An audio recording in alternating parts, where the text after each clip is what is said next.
Hi guys, welcome to Spilling the Tea with Shante. So this is something that I've been wanting to do for a while, so it's just time to start, okay? Don't mind the background. I'm at the hotel because you know your girl be booked and busy, okay? Your girl be booked and blessed, booked and busy, so don't mind that. I'm traveling and stuff. So I'm gonna go through a few pros and cons of my experience at Amda. I went there at I started there in 2012 and I graduated 2015. So it's a lot of things may have changed. It's about 10 years, you know. So a lot of things may have changed. I was just there for a visit. Some things are different, some things are not, some things are the same. So which is why I'm going to go through it. A lot of people bring up this school because they know some things about it, but they don't know a lot of things about it. Some people think it's a scam because we had a nickname called Scamda, so everybody was calling it Scamda, but I don't think it is a scam. It's just like different than a regular university. Okay, so I'm gonna go through some pros and cons. So one of the pros are definitely it's in LA. Okay, so if you're a dancer, I went there for dance. When I started there, the dance department was small. We were like the fourth class to be enrolled in the dance department. It was just starting out. But even if you go for musical theater or anything like that, there still are some opportunities in LA. So it's just good being in a big city like that. I'm from Wisconsin, so me going to LA, I was like, what? Like, I'm in, okay? So LA was great. They also have a campus in New York. But for the LA campus, that's the only one that you can get your bachelor's degree as far as right now. So I chose the LA campus because my parents, so if anybody has parents like mine, they're like, you need to get a degree, like you're a dancer, you need to do this, if you're gonna dance then you need to be, you know, whatever. So I went for the bachelor's program in LA, which is great. I mean, like, we had so much access to everything, even though they would look down upon it sometime, which is a con, and I'll get to that later because yeah, so they would look down upon it sometimes, but we were exposed to everything. A lot of our teachers also were professionals and they were working in the industry. So it was just nice to go to, like, you leave class at Amda and then go to like Millennium or like first of all, playground wasn't even like a thing, okay? We had Millennium, we had Movement Lifestyle, we had Debbie Reynolds. Because if you was there back in the day, Debbie Reynolds used to slap. We had Debbie Reynolds. I used to go to Debbie Allen's a lot because, you know, I love her. I used to go to Debbie Allen's a lot.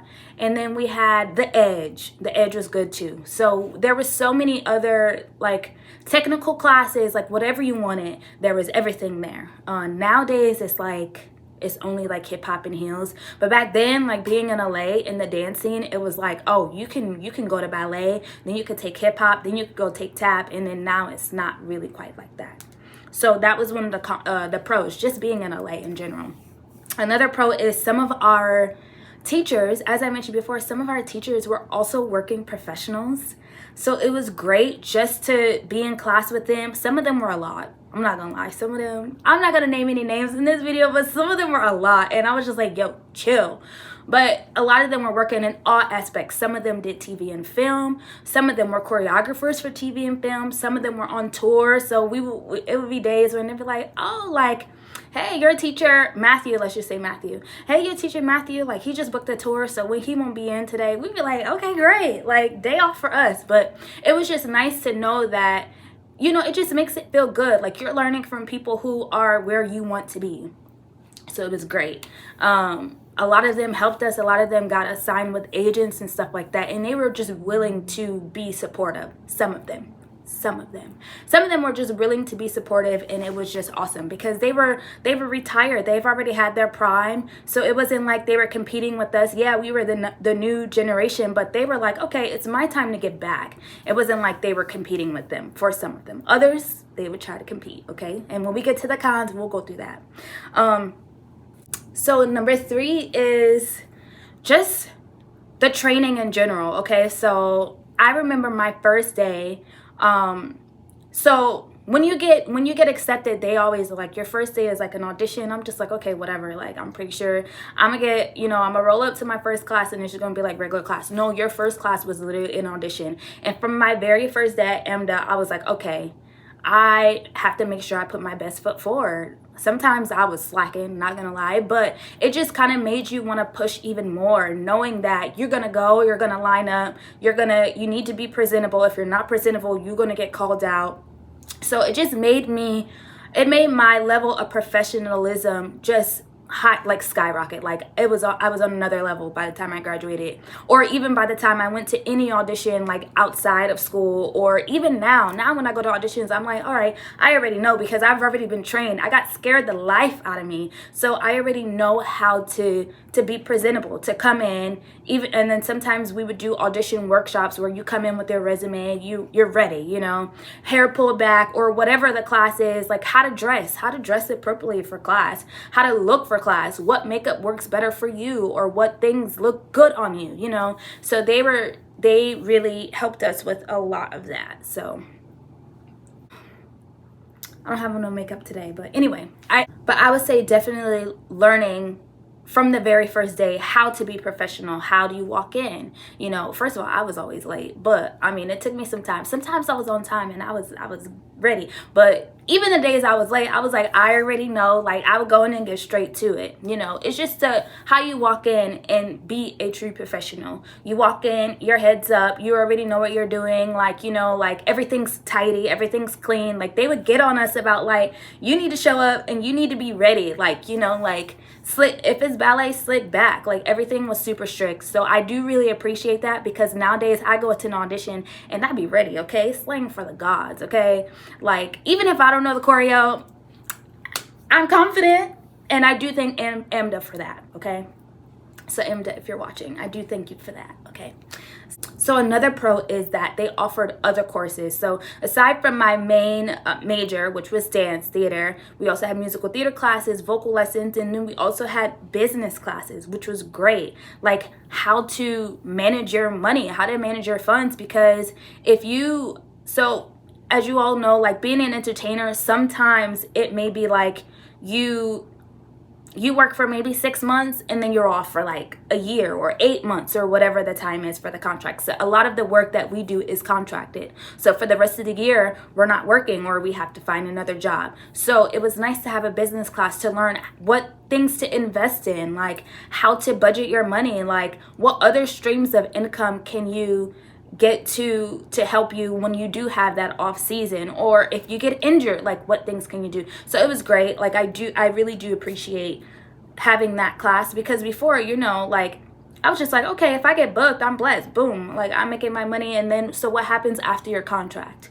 So I was happy for that class. And actually for my own experience, like after my contracts, I felt very prepared ending the contract and being like, okay, I already know, like I got my streams of income, like I know how to email, like I do that, you know, like I can get myself together. So I was very happy for that.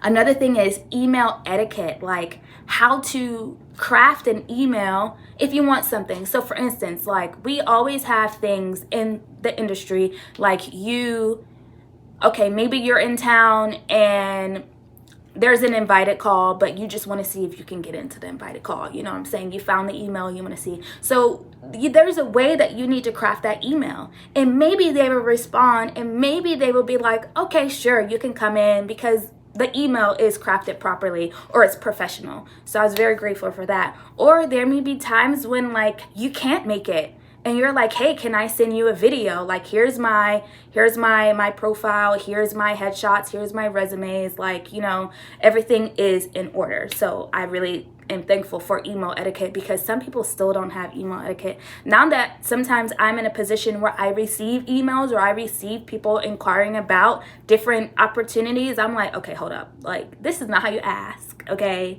There's a way that you need to ask. And I mean, most of the time, depending on how professional you are, I mean, you may get the job, okay?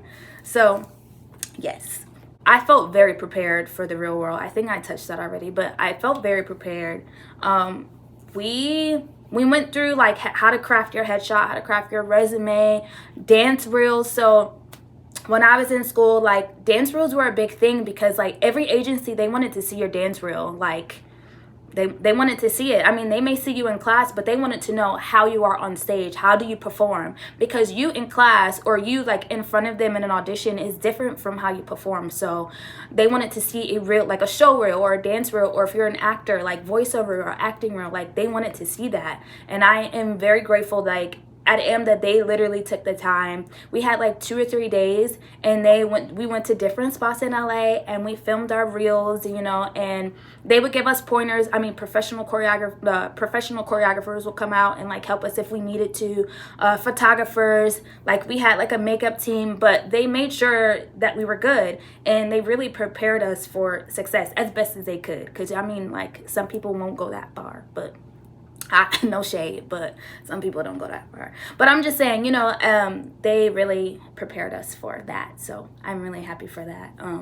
Because I mean, nowadays, like, getting a reel is hard. Like, what are you gonna do? Go out in the parking lot? People do that, but like, it doesn't look as professional as having a professional photographer. You know, you want it to look good, because a lot of times if you're not there in person with them, and if you're just sending them your reel, you want to look good, right? So I'm very grateful that they took the time to make sure that we had a professional dance reel or show reel.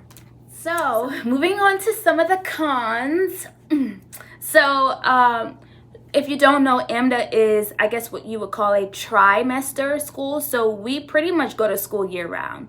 So I graduated high school in June or July, something like June. And I started literally 2 weeks later after I graduated.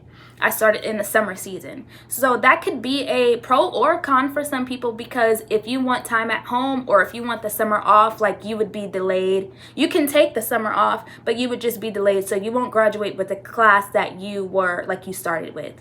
So sometimes that could be a pro and a con, because, you know, you don't want to be behind. For me, personally, it was a pro because I just wanted to get through. You know, like, when you're in this business, you see everybody else booking, and you see how many new things or new artists coming out and things like that, or new companies needing new dancers, posting auditions, like, you're ready to go. So for me, it was a pro, but I can see for some people it may be a con, because maybe they want to work, maybe they want to, you know, like, have a second job or things like that. So see family, but for me, I was like, okay, great. Sometimes it was a little hard, because if I wanted to get a job, like, I was at school all day. Like, I remember, like, even my senior year, like, I couldn't work, and nobody would hire me in LA. Like, I couldn't work, so, because I was at school all day, and then I had rehearsals and stuff like that. And so, yeah. Okay, so I'm gonna put my phone down. Okay, yes, so favoritism. Okay, so that's a con. They showed a lot of favoritism for, like, the teachers that were there. Some of them are still there, but the teachers that I came in with, like, they showed so much favoritism. Sometimes, honestly, I felt like I just didn't even want to be there, or I would just go to other classes, like, outside of school. Like, I would be at Debbie Allen's all the time. Like, I used to live there, so, like, I would be there because I'm like, well, if you're gonna show favoritism, and I have somebody like Debbie Allen, like, okay, you're gonna be in Hot Chocolate Nutcracker. But I just got rejected from Amda, like, and I just got put in the bottom, like, the lowest class that you could have. My first semester, I was at, like, the lowest class, and I was just like, okay, great. And then I auditioned for Debbie Allen, and she put me in the show. That's on BET and on Netflix, Hot Chocolate Nutcracker. So I'm just like, okay, make it make sense. So definitely a lot of favoritism. I'm not saying that I was the best dancer ever, but for when I first came in my first, like, 2 or 3 semesters, I was like, you gotta be kidding me. But, you know, like, if you don't show, like, they would always say, like, oh, like, you're not this, or you're not what we want you to be. And I was just like, okay, this is where you're wrong, because I'm never gonna be what you want me to be. I'm gonna be what I want me to be, because at the end of the day, it's my life. So I'm gonna be what I want me to be. So if you're upset and you're gonna, like, kind of look over me because I'm not what you want me to be, then okay, well, I'm gonna head out, you know. So favoritism for sure. A lot of times, a lot of the same people would get in the shows and stuff like that, and if they're good, you know, great. But if it's a learning experience, if it's a learning experience, and if it's a school, I feel like they should have given a lot of other people opportunities. And if they did, it would just be the people that was, like, crying. I don't cry, so.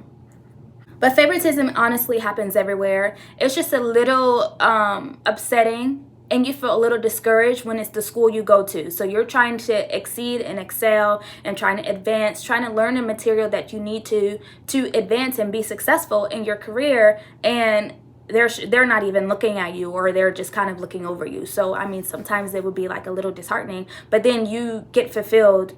For me, I would get fulfilled, like, going elsewhere. So Yeah. The favorites, I'm about to throw shade, but the people that were the favorites when I was in school, I mean, they're not even working. They're not booking. They weren't booking. I've been booking for 10 years and they haven't been booking. So I'm just like, okay, so you put all your energy in that. Great. All right, and this is I think this is the last con that I have. So this may be different than when I was there, but I know for sure when I was there, they would look down on people who would like go to other classes, or if there was an audition, they would go there and stuff like that.